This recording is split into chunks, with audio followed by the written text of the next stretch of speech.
আপনারা যে হাদিস নিয়ে লাফালাফি করতেছেন, হাদিসগুলোর ব্যাখ্যা শুনেন। যে হাদিসগুলো নিয়ে তারা ঝগড়া করতেছে,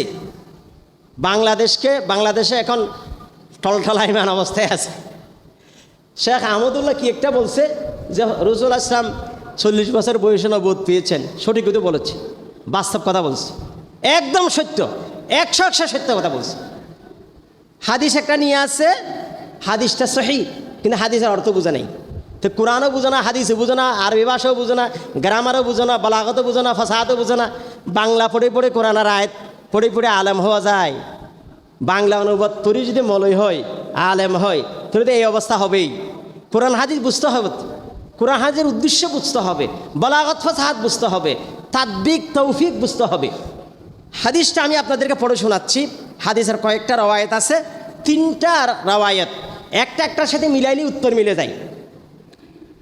একটা হাদিস, সেটা রসুল বলেছেন, কুলতুয়া, রসুলের এক সাহাবী রসুলকে বললেন, কুলতুয়া রসুল আল্লাহ, হে রসুল আপনি কখন নবী হয়েছেন? কুলতুয়া রসুল আল্লাহ মাতা কুনতা নবিয়ান, আরেক রওয়ায়েত আছে মাতা কুতিবতা নবিয়ান। হে রসুল আপনি কখন নবী হয়েছেন, আপনাকে কখন নবী হিসেবে লেখা হয়েছে? রসুল বললেন, কালা ওয়া আদমু বাইনার রূহি ওয়াল জাসাদি, ওয়া আদমু বাইনার রূহি ওয়াল জাসাদি। যখন আদমকে আল্লাহ সৃষ্টি করেন নাই, আদমের শরীর এবং রূহ একত্রিত হয় নাই, রূহ এক জায়গায় ছিল, শরীর আর এক জায়গায় ছিল, তখন আল্লাহ আমাকে নবী বানাইছে। সুবহানাল্লাহ বিহামদিহি। হাদিস সহিহ। আরেকটা রওয়ায়াত শোনায় আপনাদেরকে, আগে রওয়ায়াতগুলো শুনে ফেলেন। ক্বালু ইয়া রাসূলুল্লাহ মাতা ওয়াজাবাত লাকান নবুওয়াহ, হে রাসূল আপনার জন্য নবুয়ত কখন অবধারিত হয়েছে? মাতা ওয়াজাবাত লাকান নবুওয়াহ, হে রাসূল আপনার জন্য কখন নবুয়ত অবধারিত হয়েছে? রসুল বললেন, ক্বালা ওয়া আদমু বাইনার রূহি ওয়াল জাসাদি, যখন আদমের শরীর এবং আত্মা একত্রিত হয় নাই, অর্থাৎ আদমকে আল্লাহ সৃষ্টিও করেননি। আল্লাহ আদমকে সৃষ্টিও, তাহলে রসুল আদমকে যখন সৃষ্টি করে নাই, তখন থেকে রসুল নবী হিসাবে বা নবুয়ত প্রাপ্তি, বাহ্যিক অর্থ এইটা। এরপরের হাদিসটা আপনাদেরকে শোনাই, এই হাদিসের মধ্যে উত্তর এসে গেছে। হাদিস সবগুলো এক জায়গায় আনলে উত্তর পাওয়া যায়। হাদিসটা শুনেন।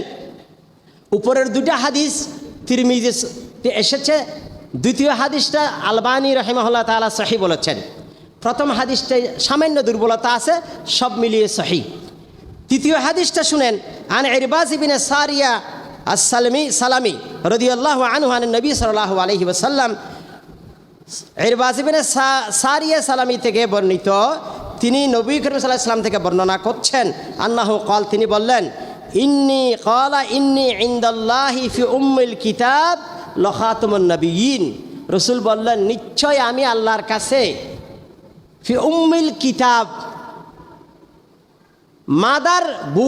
মাদার বুকে আমি নবী হিসাবে লিখিত। মাদার বুক, উম্মুল কিতাব মানে মাদার বুক কি? তকদির। আমি মাদার বুকে নবী হিসাবে স্বীকৃত। যখন আদম আলাইহিস সালামকে আল্লাহ সৃষ্টি করেন নাই, বলতেছে ওয়া ইন্না আদম আলাইহিস সালাম লামুনজাদিলুন ফি তিনাতিহি, আদম যখন মাটির মধ্যে, তখন আমি নবী আল্লাহর মাদার বুকে। সুবহানাল্লাহ বিহামদিহি। কথা বোঝার চেষ্টা করেন, মাদার বুক। কিন্তু এখন আগের 2টা হাদিসকে যে এটার সাথে মিলানো হয়, তাহলে প্রশ্নের উত্তর স্পষ্ট। আরও স্পষ্ট করার জন্য আরেকটা হাদিস আমি আপনাদেরকে বলবো। অর্থাৎ আল্লাহ রাব্বুল আলামিন সিদ্ধান্ত নিয়েছেন, যখন আদমকেও সৃষ্টি করেন নাই, আল্লাহর মখলুকাতকে সৃষ্টি করেন নাই, যখন মাত্র কলম সৃষ্টি করছেন, কলমকে যখন আল্লাহ বললেন তুমি লেখো, আউয়ালু মা খালাকাল্লাহু, আল্লাহ যখন প্রথম সৃষ্টি, আউয়ালু মা খালাকাল্লাহ, আল্লাহর প্রথম সৃষ্টি। আল্লাহর রসুলের হাদিস তিরমিজিতে এসেছে, ইন্না আউয়ালা মা খালাকাল্লাহুল কালামা, আল্লাহ প্রথম কলমকে সৃষ্টি করলেন। এরপর কলমকে আল্লাহ বললেন ফাকালা লাহু উকতুব, তুমি লেখো। ফাজারা বিমা হুয়া কাইন ইলাল আবাদ, কিয়ামত পর্যন্ত যা হবে সব লিখছে। তো আল্লাহ কলমকে সৃষ্টি করার পর যখন সব লিখতে বলছে, তখন আদমকে কখন সৃষ্টি করবে, কোন নবীকে কোন নবুয়ত দিবে, কাকে সৈয়দুল মুরসালিন বানাবে, কাকে ঈসা বানাবে, কাকে মূসা বানাবে, কাকে কোন পদ দিবে, জমিন কখন সৃষ্টি করবে, আসমান কখন সৃষ্টি করবে, সবগুলা কলম লিখে ফেলছে সুবহানাল্লাহ বিহামদিহি। তো তখন কেউ ছিল? তখন সূর্য ছিল, চন্দ্র ছিল, দিন ছিল, কিছুই ছিল না। তখন আল্লাহ সৈয়দুল মুরসালিনের নবুয়তের ব্যাপারে সিদ্ধান্ত নিয়েছেন। এটা হলো সিদ্ধান্ত। এই সিদ্ধান্ত বাস্তবায়ন হচ্ছে কখন? শেষে গিয়ে সৈয়দুল মুরসালিনকে সর্বশেষ পাঠাচ্ছেন। পাঠানোর জন্য অনেক প্রস্তুতি। যত নবী রসুল পাঠিয়েছেন সবাইকে বলে দিয়েছেন যে একজন শেষে নবী আসবেন, সবাইয়ের সর্দার, সবাইয়ের শ্রেষ্ঠ, সবাইয়ের মুকুট, সবাইয়ের শিরোমণি, সবাইয়ের শেষে আসবে। ঠিক কিনা বলেন? আপনারা যদি মনে করেন আমি হজে যাব, আপনি হজে যাওয়ার নিয়ত করেছেন কয় বছর আগে? 3 বছর, 4 বছর, 5 বছর, অনেকে 10 বছর, 20 বছর হজর নিয়ত করে আস্তে আস্তে টাকা জমা করে ব্যাংকে কি করে, ব্যাংকে একটা অ্যাকাউন্ট করে আস্তে আস্তে টাকা জমা করে আল্লাহর কাছে দোয়া করে, হ্যাঁ আল্লাহ আমার টাকা পয়সা জোগাড় হওয়ার আগে, হজের আগে আমাকে মৃত্যুবরণ করিয়েন না। ঠিক না বলেন? নিয়তটা করছেন 2010-এ আর হজ করতেছেন 2024-এ। ঠিক কিনা বলেন?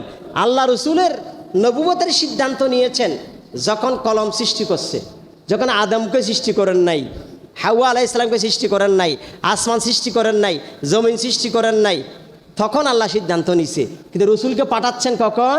সবাইয়ের শেষে। কোন দিন নবুয়ত দিয়েছেন, কোন দিন দুনিয়াতে এসেছেন, কত তারিখ, সব কিছু আছে কিনা? খ্রিস্টীয় আগস্টের 10 তারিখ 610 খ্রিস্টাব্দে আগস্ট মাসের 10 তারিখ রসুল নবুয়ত প্রাপ্তি হয়েছেন। রসুলের উপর ওহী নাজিল হয়েছে, কোরআন নাজিল হয়েছে। সেদিন থেকে রসুল প্র্যাকটিক্যাল রসুল হয়েছেন। কিন্তু রসুলের নবুয়তের সিদ্ধান্ত হয়েছে কখন? যখন আদম আলাইহিস সালামকে আল্লাহ সৃষ্টি করেন নাই। ঠিক কিনা বলেন? কোনো সমস্যা আছে, কোনো ঝগড়া আছে, কোনো বিতর্ক আছে, কোনো দ্বন্দ্ব আছে, কোনো কন্ট্রাডিকশন আছে? কোনো কন্ট্রাডিকশন নাই। কন্ট্রাডিকশন কার কাছে আছে? যার কাছে জ্ঞান নাই, যার কাছে বুদ্ধি নাই, যার কাছে এলম নাই, যার কাছে গভীরতা নাই, যে কোরআন হাদিস বুঝে না, স্টাডি করে না, ফসাহাত বলাগাত বুঝে না, অনুবাদ পড়ে পড়ে কোরআন পড়ে, তার কাছে সমস্যা। কিন্তু যারা কোরআন হাদিস বুঝে তাদের কাছে কোনো সমস্যার কারণ আমি দেখতেছি না।